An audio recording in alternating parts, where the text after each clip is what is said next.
السلام علیکم ورحمۃ اللہ وبرکاتہ۔ بسم اللہ الرحمن الرحیم۔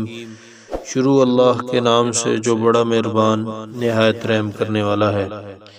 دوستو، آج کی ویڈیو کے اندر ہم نظر بد کا وظیفہ لے کے حاضر ہوئے ہیں کہ کسی شخص کو، کسی بچے کو، کسی جانور کو یا کسی بھی چیز کو جو خوبصورت ہونے کی بنا پر نظر بد کا شکار ہو جاتی ہے تو اس پر آپ 3 مرتبہ درود پاک پڑھیں، اور اس کے بعد پارہ نمبر 29 سورہ قلم آیت نمبر 51 52 52 ان 2 آیات مبارکہ کو پڑھیں۔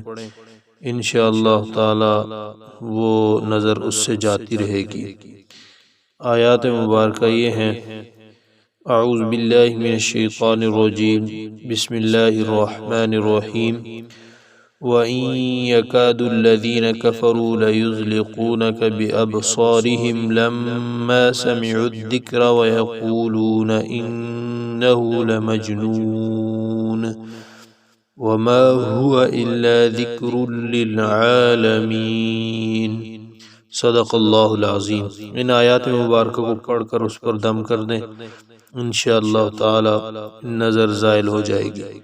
اللہ پاک عمل کی توفیق عطا فرمائے۔